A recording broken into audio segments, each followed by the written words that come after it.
Dizem que os primeiros 30 segundos de um vídeo é o mais importante para prender a sua atenção. Poderia usar isso, ou usar todos os estímulos na tela, mas hoje não será necessário. Até porque hoje eu quero te fazer uma pergunta bem séria. Qual o sentido da sua vida? Você sabe me responder isso?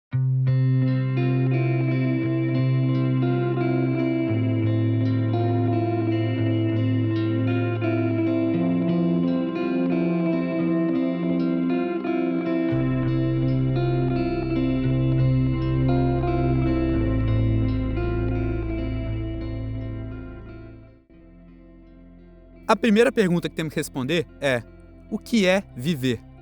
Muitas vezes criamos a ideia que viver se trata de viajar, ou grandes aventuras como pular de paraquedas, fazer motocross, coisas que você nunca fez na sua vida, ou talvez acumular dinheiro, ter um carrão, uma casa, uma namorada. Mas quando paramos para pensar, numa viagem dura uma semana, que representa praticamente nada da sua vida. Viver mesmo é todo o resto, todo o processo, sua rotina, seu dia a dia. E é sobre isso que vamos falar hoje. É como já disse uma vez o principal filósofo que eu já citei nesse canal. Sim, o velhinho com alumínio na cabeça.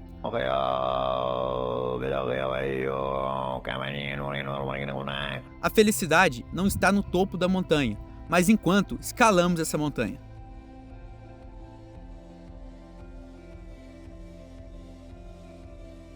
Imagino que, assim como eu, você faria qualquer coisa para poder dar um último abraço naquela pessoa que não está mais entre nós. E isso também é viver.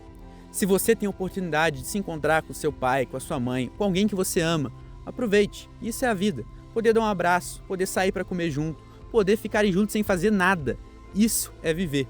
Quando você morrer, minutos antes, do que você acha que vai se lembrar? Da viagem para a praia? De um salto de paraquedas? Ou de tudo que você teve com quem você ama, dos momentos, da vivência? É disso que você vai lembrar. E isso também é viver. Mas muitas vezes, como está na nossa rotina, eu moro com os meus pais, eu já vejo eles todo dia. Você não percebe, até não ter mais.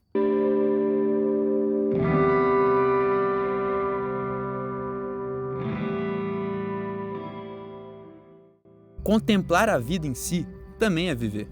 Poder respirar fundo, relaxar, ouvir uma música que você gosta, apreciar uma pintura, ou simplesmente olhar para o céu, olhar para uma nuvem e ver toda a movimentação dela. Isso também é vida pulsando nas suas veias. Nem tudo precisa fazer sentido. Por causa de 11 homens correndo atrás de uma bola, pessoas choram, pessoas brigam. Você fica triste com alguém mexendo numa corda que sai um som. Pessoas fingindo situações, que é basicamente o que um ator faz, consegue mexer com seu sentimento. Se a gente for colocar sentido em tudo, se você for chato nesse nível, basicamente a vida perde sentido por si só. Então, às vezes, a ausência de uma explicação é o próprio sentido da vida.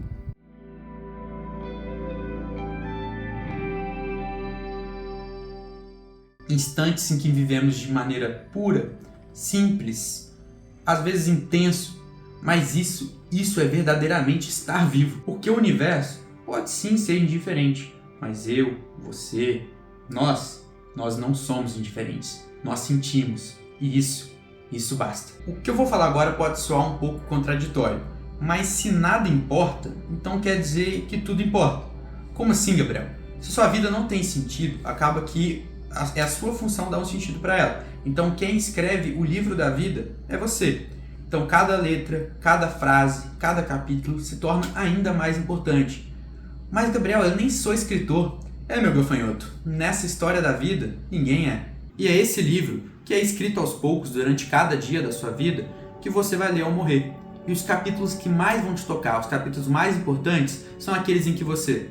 Momentos em que você virou à noite conversando com alguém especial no Discord, ou quando pela primeira vez você chorou e se emocionou com um filme, o cheiro de comida de vó, é isso que você vai se lembrar. Ou quando você deu o seu primeiro beijo. E não é difícil a gente perceber como essas coisas boas têm um valor tão grande em nossa vida. É só a gente olhar para o passado, não traz um sentimento tão gostoso? Porra, velho, era tão bom a gente chegar ansioso pra caralho pra poder ver um desenho da TV Globinho enquanto fazia almoço, a mãe pressionando pra vir almoçar, às vezes tinha aula tarde, aí a gente tava lá vendo Super Choque, Liga da Justiça, aprendendo matemática com Cyber Chase, por exemplo. Cyber Chase, unidos, o hacker vamos derrotar. ele vai tentar de tudo, mas a placa-mãe irá nos ajudar. Ou cagado de medo com as aranhas, aquele desenho esquisito das aranhas, ou de Coraline, porra, a Casa Monstro. Eu me cagava de medo da Casa Monstro. E acabou que depois de todo esse tempo, a areia movediça e loira do banheiro não foi um problema tão grande na nossa vida. Mas olha como é emocionante, como é gostoso olhar para o passado. E sempre o presente vai se tornar um dia o passado que você tanto venera, que você tanto admira. Mas se eu for ficar falando dessa parte de nostalgia, a gente vai ficar aqui pro resto do vídeo. Então eu vou deixar esse assunto para um vídeo no futuro, se vocês acharem que é uma boa ideia. Mas não é nem sobre o que você tinha na época, ou quem você era na época. Era sobre o que você sentia. Isso que é o importante. Se depois desse vídeo você decidiu começar a trabalhar um pouco mais no sentido da sua vida, eu vou te recomendar o meu primeiro vídeo, que eu falo justamente um pouco sobre isso. Lá eu trato de por que a gente não está mais tão satisfeito com as coisas. É um bom começo, é um vídeo simples, mas eu acho que vai ser da hora a gente poder trocar um pouco dessa ideia. E esse vídeo deu um trabalho gigantesco, então eu vou pedir por favor para deixar seu like, se inscrever, deixar seu comentário, vamos discutir, me conta um pouco do que você sente falta da infância, um momento que foi importante na sua vida e você só percebe agora. Às vezes enquanto você vivia, aquele momento não parecia tudo isso. Agora que já se passaram anos, você vê o tamanho, a importância daquele momento. Comenta um pouco sobre isso, comenta de coisas que você sente falta no passado. Vamos trocar essa ideia que vai ser bacana demais. Agradeço e fico na guarda de você aparecer no próximo vídeo. Um beijo.